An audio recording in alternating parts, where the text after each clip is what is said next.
help us. As I mentioned before, over a year ago, almost everybody had stopped helping us. And then when we made the plea that if we don't see the help, if we don't see that the community cares, we cannot keep going. A lady called me and said, Ashraf, I love your show. I can't afford much, but I will send you $15 a month for the next few months. That's all I can afford. And to be honest with you, that's all what it took to keep the show on the air. A lady who said, I can't afford it, but here is $15. It is symbolic meaning that people are willing to give and be part of it. But if nobody's willing to give, is it really worth our effort and our time and our money to keep it going? So please, I need your help. Show us by taking that few minutes off. I know it's not about the money. Most of you could afford it. So if you want to send us $10, fine. If you want to send us $50, fine. And as I said, I'm looking for 100 people to send us $100 to keep this show going. We'll go back to the life of Prophet sallallahu alaihi wasallam. And I always enjoy talking about Prophet Muhammad because as it says in the Quran, لَقَدْ كَانَ لَكُمْ فِي رَسُولِ اللَّهِ أُسْوَةٌ حَسَنَةٌ. You in Prophet Muhammad sallallahu alaihi wasallam have the best role model, and I love to live these moments with Rasulullah sallallahu alaihi wasallam and and enjoy this and learn the lessons. And one of the things Prophet Muhammad sallallahu alaihi wasallam did is during traveling and learning what are the things we should do during traveling. One of the things is after Prophet Muhammad sallallahu alaihi wasallam came back from traveling, the first thing he will do is go in the masjid and pray 2 rak'ahs. And the masjid is like the community center or like the seat of the government. So when he's going back, first he's praying to Allah, thanking Allah for his safe return, but also it's an announcement for the community he's back, everybody knows he's back and he's safe.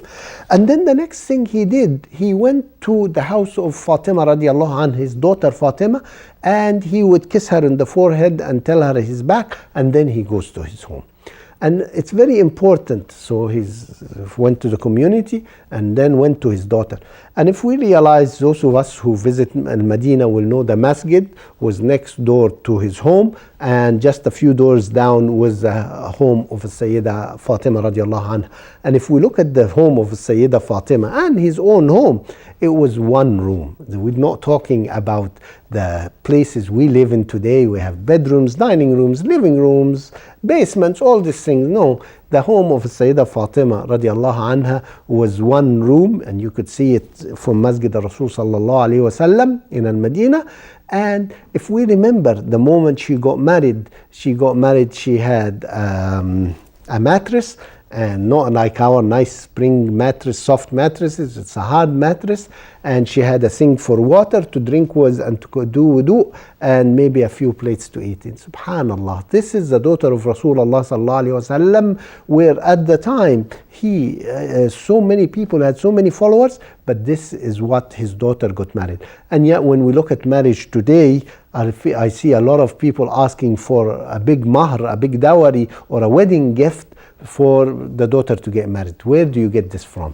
And it's cultural issues. It has nothing to do with Sunnat Rasulullah sallallahu alaihi wasallam. With the footsteps of Rasul, his daughter got married on this bare minimum, and let them build their life together.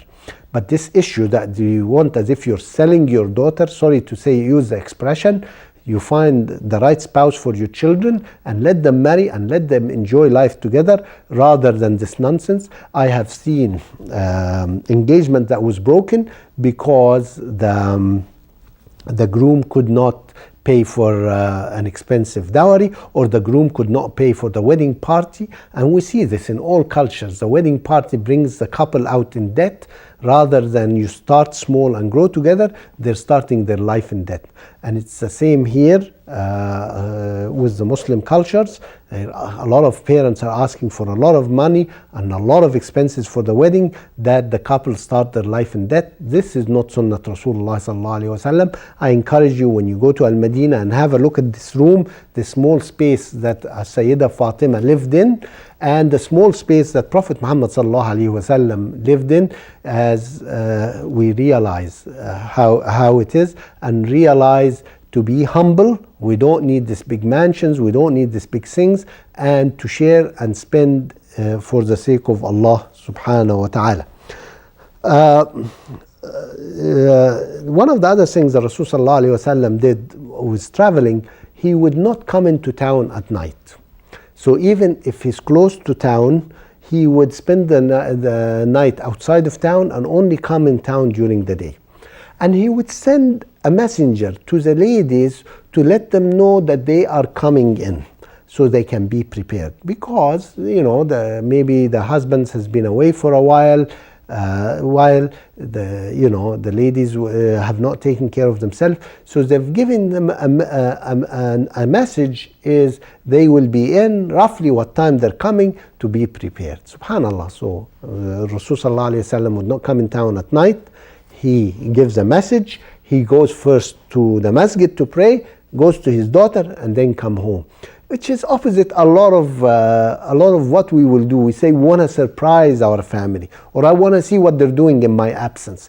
Opposite. A lot of the things we have culture-wise is opposite to Sunnat Rasulullah sallallahu alaihi wasallam. And Rasul sallallahu alaihi wasallam, when he gave us these footsteps, gave us these things to learn, is so we can have the best life and we can enjoy our life and our home and our children and everything have the same thing. So here we have to realize that the life of Rasul sallallahu alaihi wasallam is there for us to learn from, is there for us to apply and to enjoy our life. So this is Sunnat Rasulullah. So as I always say, you want to learn the spirit of Islam, read about the life of Prophet Muhammad sallallahu alaihi wasallam, try to analyze it, enjoy it and see what a great man he did, and then try to apply it to your life. Try to make it a way of your life, because this is a great thing, and inshallah will make us all live a happy life, inshallah. Assalamu alaikum wa rahmatullah. Allahu Akbar, Allahu Akbar.